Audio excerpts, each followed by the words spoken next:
Let's go! Alright, so this is the Warhammer. I want to talk a bit about the Protestant or the Puritan Reformation. So, there is actually, different phases of the Protestant Reformation that happened in the 1500s. First of all, there was the Lollard movement and the Great Schism in the 15th century within the Mother Church.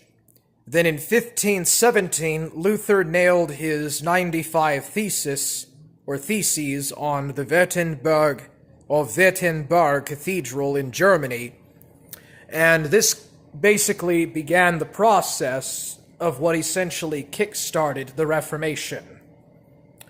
Now, the first main phase of the Reformation, where all of the different Episcopal-led Protestant churches broke away or left the Catholic Church, they didn't stray too much away from the process of apostolic succession. They did change a lot of doctrines, such as allowing the clergy to marry, allowing the priesthood of the clergy to marry, and, not having the Pope as the head of the church, and a few other processes and things that happened. But over time, the meaning of the Reformation got more and more radicalized and distorted, and humanists took over the intellectual movement of the Reformation, as opposed to holy men of God like Martin Luther.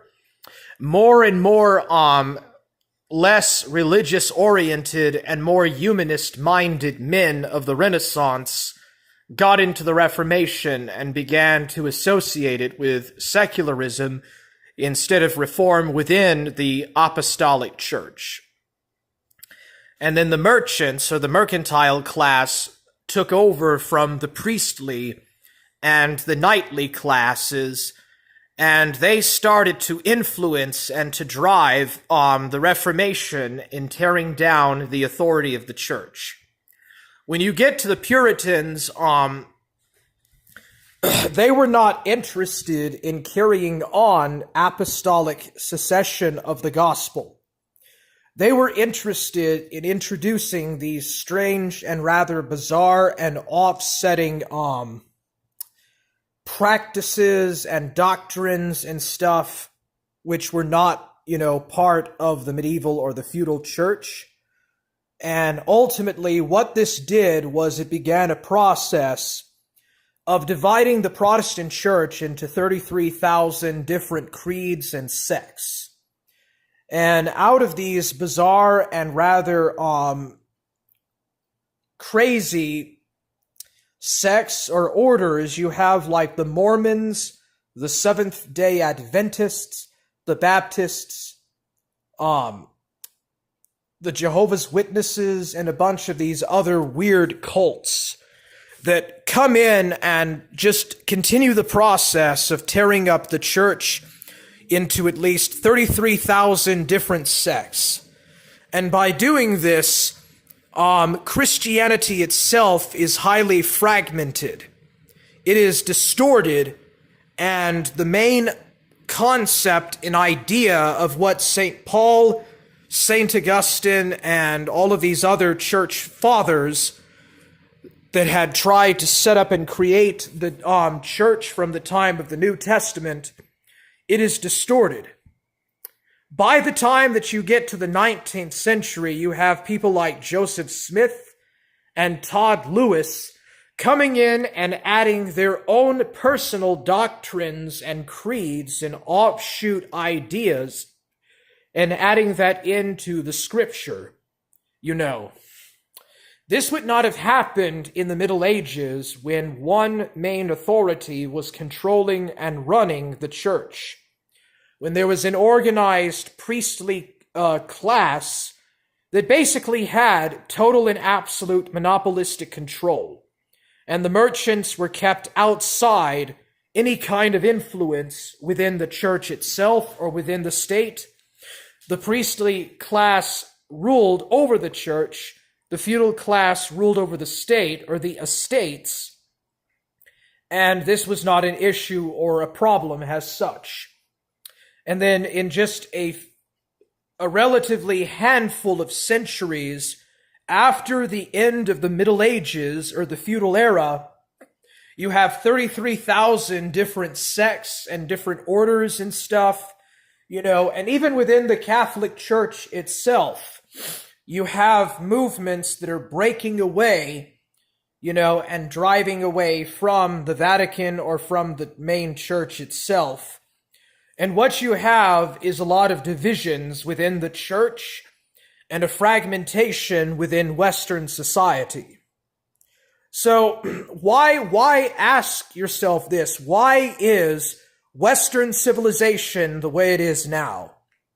Why is it that Europe and North America and Australasia and Western culture so fragmented and so embracing of ideas and values that never existed in the Middle Ages?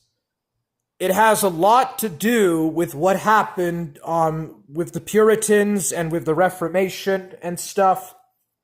So it was a good thing that there was a revival in the knowledge of the gospel and the Bible. The Bible was translated into the common tongues of the people. That was a good thing. But creating 33,000 religious sects and stuff, I mean, you don't see this in Buddhism, you don't see this in Islam. In Islam, there's the Sunnis and the Shiites, but you don't have like 33,000 sects in Islam. You don't have all of this religious division in Judaism, There have always been people or agents that have been trying to divide the gospel and the church apart. There has always been subversion and enemies against the church from the very day that Jesus Christ created the church. From the very day that the apostles began the church, and from the day of the Pentecost and the resurrection, there have always been enemies that have been trying to destroy the church from within. The Reformation, at least with the Puritans and on, the Second Reformation, and the breaking from the apostolic succession and the episcopacy, that was the beginning of the demise of holy Christendom. The fragmentation and the disorientation away from the feudal church is what finally destroyed the West. That is what opened the door for the secularization and for the fragmentation and distorting of Western values and Western creed.